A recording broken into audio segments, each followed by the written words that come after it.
नमस्कार, मैं हूं शिवम। आप सभी का बहुत स्वागत है। क्या चाइना सच में भारत को समंदर में घेर रहा है ईरान युद्ध की आड़ में? समंदर में क्या खेल खेला जा रहा है इन दिनों और क्या आपको उसकी भनक भी है? 2003 की बात है। चीन के उस वक्त के राष्ट्रपति हु जिनताओ ने एक बंद कमरे में अपने सीनियर रणनीतिकार से कहा कि हमारी सबसे बड़ी कमजोरी मलक्का है। इसे चाइनीज रणनीतिकार सर्कल्स में मलक्का डिलेमा कहा जाता है। आपने पढ़ा भी होगा, कई जगह इसका जिक्र भी मिलता है, मलक्का डिलेमा। उस वक्त हु जिनताओ को डर था कि अगर कोई दुश्मन देश मलक्का स्ट्रेट को ब्लॉक कर दे तो चाइना का 80% तेल आयात रुक जाएगा। लेकिन यहाँ एक ट्विस्ट है। चाइना ने उस कमजोरी को पहचाना और उसका हल निकाला। स्ट्रिंग ऑफ पर्ल्स उसका हल था और अब वही जाल भारत के लिए खतरा बन रहा है जो चाइना का हल है। भारत की स्थिति देखिए, इस वक्त जरूरी है इस पर बात करना। यूएस एनर्जी इंफॉर्मेशन एडमिनिस्ट्रेशन की रिपोर्ट 2024 की कहती है कि भारत दुनिया का तीसरा सबसे बड़ा ऑयल इंपोर्टर है। इन दिनों इस पर हम लोग बात भी कर रहे हैं। और ओआरएफ की 2023 की रिपोर्ट ये बताती है कि भारत का करीब 77% समुद्री व्यापार इंडियन ओशियन रीजन से गुजरता है। अब एक मिलिट्री सिनेरियो में आपको दिखाने की कोशिश करता हूं और आप सोचिए कि कितना खतरनाक है। अगर कोई कॉन्फ्लिक्ट हो, अगर चीन के जहाज जो ग्वादर में हैं, हम्बनटोटा में हैं, कोको आइलैंड में हैं, एक साथ एक्टिव हो जाएं तो भारतीय नौसेना को तीन तरफ से एक साथ जवाब देना। और यही है स्ट्रिंग ऑफ पर्ल्स का असली डर जो भारत के कॉन्टेस्ट में खतरनाक है। एक एक पर्ल्स करके आपको मैं बताता हूं कि क्या ये पर्ल जो हैं कितने खतरनाक हैं। पाकिस्तान का ग्वादर पोर्ट, आपने इसकी चर्चाएं सुनी होंगी। ग्वादर बलूचिस्तान का वो बंदरगाह है जिसे चाइना ने CPEC, China Pakistan economic corridor के तहत अरबों डॉलर लगाकर बनाया। बहुत पैसा खर्च किया चाइना ने। सीपीईसी की जो कुल अनुमानित लागत है वो करीब 65 बिलियन डॉलर के आसपास है। अब सवाल यह है कि चाइना को एक लैंड लॉक्ड रीजन में इतना पैसा क्यों झोंकना पड़ा? जवाब इसका ये है उसका भूगोल। ग्वादर अरेबियन सी पर है जो पर्शियन गल्फ और स्ट्रेट ऑफ हॉर्मुज से सिर्फ कुछ 100 मील दूर है। यानी मिडिल ईस्ट से आने वाला तेल सीधे ग्वादर से चाइना तक पाइपलाइन के जरिए पहुंच सकता है। लेकिन कार्नेगी एंडोमेंट की 2024 की रिपोर्ट ये भी कहती है कि ग्वादर में पीएलए नेवी के जहाजों के लिए फ्यूलिंग और लॉजिस्टिक्स इंफ्रास्ट्रक्चर बनाया जा रहा है। यानी एक पोर्ट जो ऑफिशियली ट्रेड के लिए बनाया गया, दुनिया उसको जानती है कि ट्रेड होगा, लेकिन स्ट्रेटेजिकली नेवल बेस की भूमिका निभा सकता है अगर जरूरत पड़ी तो। और यही है इसका डुअल यूज।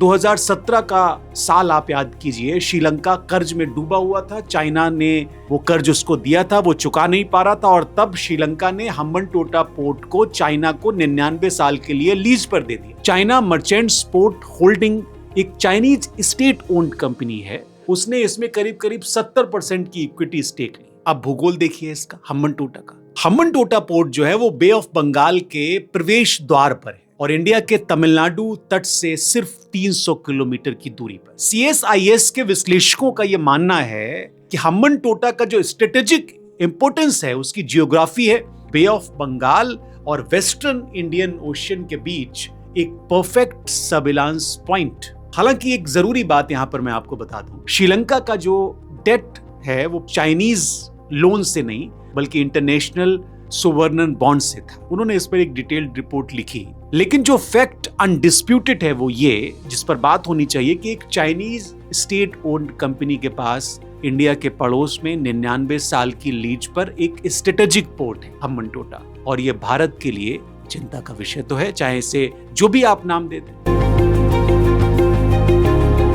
कोको आइलैंड के बारे में शायद आपने कम सुना हो। ग्रेट कोको आइलैंड म्यांमार का ये छोटा सा द्वीप है अंडमान निकोबार आइलैंड से सिर्फ 55 किलोमीटर की दूरी पर। और यहाँ कई इंटेलिजेंस रिपोर्ट्स और थिंक टैंक एनालिसिस में लंबे समय से ये बात उठती रही है कि चाइना ने यहाँ पर बाकायदा सिग्नल इंटेलिजेंस स्टेशन और रडार नेटवर्क स्थापित किए हुए। अगर ये सच है तो इसका मतलब क्या हुआ? इसका मतलब ये हुआ कि बे ऑफ बंगाल में भारत के हर नेवल मूवमेंट की रियल टाइम ट्रैकिंग चाइना कर सकता है और शायद कर भी रहा हो।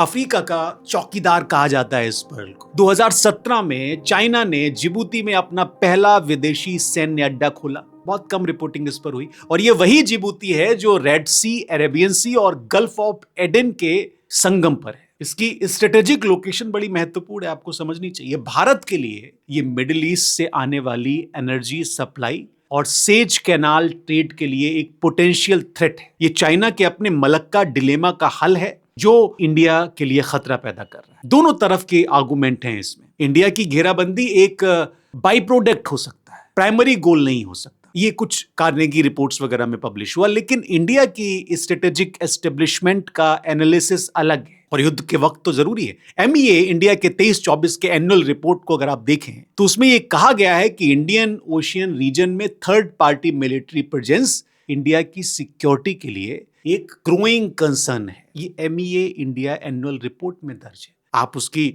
भूमिका को इग्नोर नहीं कर सकते। और क्या असली खतरा यही है? क्या इस पर हमारी ध्यान गया है? पीस टाइम में ये पोर्ट ट्रेड हब रहते हैं, ठीक है, लेकिन वॉर टाइम में ये बन सकते हैं पीएलए नेवी के लिए फ्यूल और लॉजिस्टिक्स हब्स, भारतीय सप्लाई लाइंस को इंटरसेप्ट करने के पॉइंट्स और इंडियन नेवल मूवमेंट की सर्विलांस के प्लेटफॉर्म। यही है वो पॉसिबिलिटी जो भारत को शायद परेशान कर रही होगी इस वक्त जब होर्मुज में ये सब चला। लेकिन भारत कोई पैसिव प्लेयर नहीं है यहां पर, यह भी हमको ध्यान रखना चाहिए। और यहीं से शुरू होती है इस स्टोरी की सबसे एक्साइटिंग कहानी, नेकलेस ऑफ डायमंड्स। आपने नाम सुना है इसका? ये नाम कम चर्चित है, लेकिन ये स्ट्रेटेजी उतनी ही पावरफुल है जितनी चाइना की।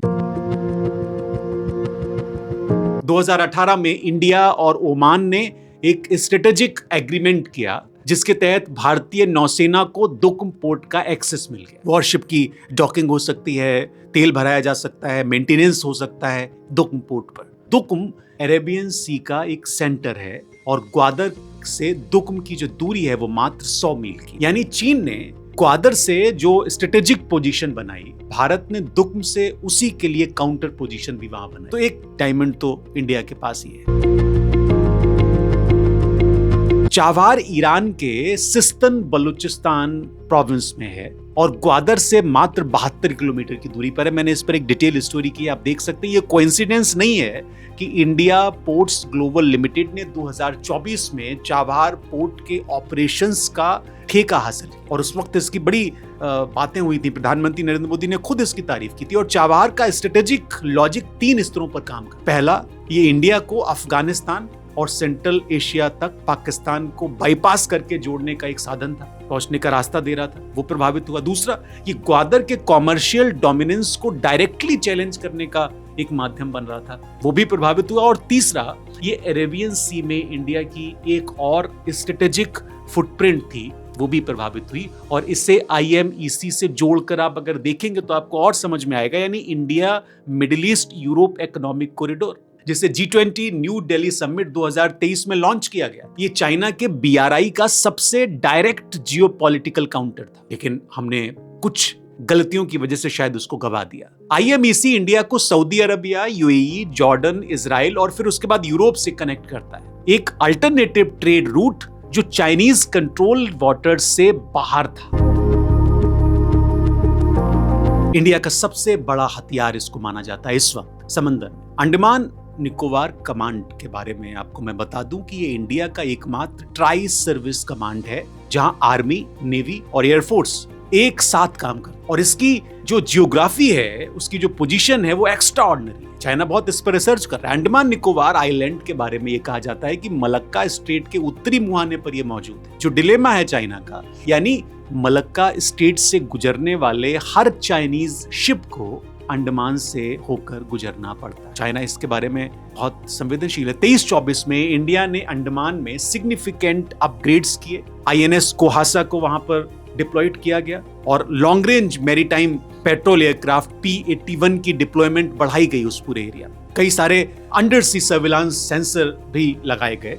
ये सब मिलकर अंडमान को लॉक करने के लिए बनते हैं और जो चाइना की मलक्का की जो डिलेमा है उससे और चाइना को परेशान करते हैं और एक पावरफुल कार्ड इंडिया के हाथ में देते हैं। लेकिन यहाँ एक सवाल ये है कि जो इस पूरी स्टोरी को एक नए तरह से आपको देखने का एंगल दे सकता है कि वहां पर अडानी पोर्ट्स भारत की जियोपॉलिटिकल स्ट्रेंथ को भी बढ़ाते हुए दिख रहे हैं। क्या एक नई ये समस्या पैदा कर सकते हैं भविष्य में? आपको कुछ मैं फैक्ट बता, ऐसा नहीं है कि मुझे हर चीज में अडानी को डालना। 22-23 में अडानी ग्रुप ने इजराइल के हाइफा पोर्ट में 70% स्टेक खरीदा। ये रिपोर्ट खूब पब्लिश हुई। जो एक पोर्ट मोनोपोली, उस पर मैं एक अलग स्टोरी कर दूंगा, लेकिन पोर्ट मोनोपोली को समझना बहुत जरूरी है। उस पूरे इलाके में और IMEC का जो रूट है उस कॉरिडोर का एक की नोड है हाइफा। 2024 में अडानी पोर्ट ने श्रीलंका के कोलंबो वेस्ट इंटरनेशनल टर्मिनल में स्टेक लिया और ये कहा गया उस वक्त कि ये हम्बन टोटा का जवाब है, यानी ठीक उसी श्रीलंका में जहां चाइना का हम्बन टोटा है, जहां पर उसने वो लीज पे लिया है। तो ये कहा गया कि अडानी अब इसको डील करेंगे। तंजानिया, ऑस्ट्रेलिया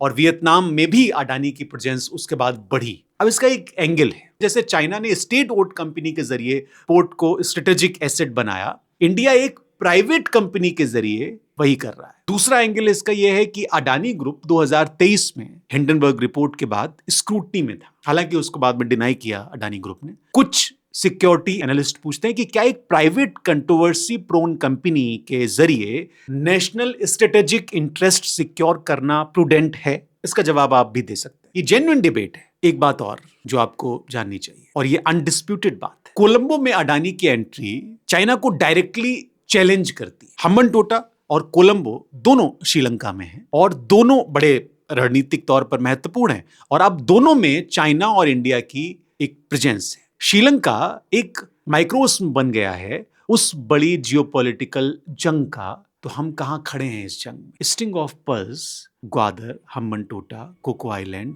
जिबूती, चाइना का एक केयरफुली कंस्ट्रक्टिव स्ट्रेटेजिक नेटवर्क चारों तरफ से इंडिया के। नेकलेस ऑफ डायमंड, तोकुम, Chabahar, Andaman, IMEC, Vietnam, Haifa, ये इंडिया का जवाब। ये एक कोल्ड वॉर नहीं है, ये एक साइलेंट वॉर है। तो इस वॉर को आप, साइलेंट वॉर को बुलेट से नहीं लड़ोगे, बंदरगाहों से ही लड़ी जा रही है, एग्रीमेंट से लड़ी जा रही है, इंफ्रास्ट्रक्चर से लड़ी जा रही है और जियोग्राफी से, भूगोल से लड़ी जा रही है। यूएस नेवल इंस्टीट्यूट के सीनियर फेलो हैं जेम्स स्टेब्डिस, जो नेटो के पूर्व सुप्रीम कमांडर भी रहे हैं। उन्होंने एक बड़ी महत्वपूर्ण लाइन लिखी है। वो लिखते हैं कि the Indian Ocean is the most important ocean of the 21st century, whoever dominates it will shape the global order। इसका तर्जुमा यह है कि 21वीं सदी का सबसे महत्वपूर्ण समंदर इंडियन ओशियन है, जो इसे कंट्रोल करेगा, वो वर्ल्ड ऑर्डर को शेप करेगा। चाइना ने तो पहले ही इसको प्लान कर लिया, और उस इंडियन ओशियन के केंद्र में एक देश है, हमारा देश इंडिया। अब सवाल ये नहीं है कि चाइना घेर रहा है या नहीं घेर रहा, सवाल ये है कि क्या भारत उस घेरे को तोड़ने के लिए तैयार है। अंडमान में अपग्रेड्स हो रहे हैं, डिनाई नहीं किया जा सकता। चाबहार में हमने बहुत नुकसान अभी उठा लिया है, IMEC प्रभावित है, नेवल बजट बढ़ाया है गवर्नमेंट ने, लेकिन क्या ये काफी है? और आपकी इस पर राय क्या? इंडिया की जो नेकलेस ऑफ डायमंड्स है उसमें अडानी की एक बड़ी भूमिका है, चाइना की स्ट्रिंग ऑफ पर्ल्स का सही जवाब है। और अगर ये रिपोर्ट आपको जरूरी लगी हो तो इसे उन लोगों तक पहुंचाइए जो सोचते हैं कि जियोपॉलिटिक्स सिर्फ पॉलिटिशियन का खेल है, आपका और हमारा नहीं। ये खेल उस समंदर में खेला जा रहा है जिस पर आपकी रोजमर्रा की जिंदगी डिपेंड है, आप उसको डिनाई नहीं कर सकते। सवाल ये है कि भारत का जहाज किस दिशा में जा रहा है और कौन इसको चला रहा है, खासकर बंदरगाहों पर। बंदरगाहों पर मोनोपोली पे मैं एक अलग रिपोर्ट करूंगा, अगर आप देखना चाहेंगे। बहुत शुक्रिया।